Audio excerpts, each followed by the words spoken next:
అందరికీ నమస్కారం అండి. ఈరోజు మన హిందూ దేవాలయాల్లో నేను చెప్పబోయేది మేల్మల్వతూర్‌లో ఓం శక్తి అమ్మవారి టెంపుల్ కోసం చెప్పబోతున్నానండి. ఈవిడ స్వయంభూగా వెలిసారనమాట. ఇక్కడ కనిపిస్తున్న అతని కలలోని 1977వ సంవత్సరంలో ఆవిడ వేప చెట్టు కిందన నేను స్వయంభూగా ఉద్భవిస్తా ఉన్నానని ఆయన కలలోకొచ్చి చెప్పారంట. చెప్పిన తర్వాతన దీనిని 21 సిద్ధ పురుషులు, 21 సిద్ధ స్త్రీలు అక్కడే సమాధి చేయబడ్డారు అని చరిత్ర చెప్తూ ఉంది.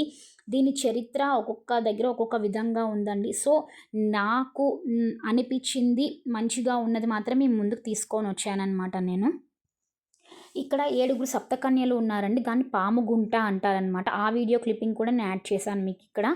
వాటిని పూజిస్తే సప్తకన్యల దగ్గర పుత్ర పౌత్రాభివృద్ధి చెందుతుంది అనేసని చెప్తూ ఉంటారు. అమ్మవారు స్వయంభూ ఇక్కడ. పొద్దున్న, సాయంత్రం ఇక్కడ మీకు కుంకుమ అర్చన అనేది జరుగుతుంది. అదే కాకుండా ఆడి పౌర్ణమి టైంలో ఆవిడ జన్మదినాన్ని కూడా జరుపుతూ ఉంటారు.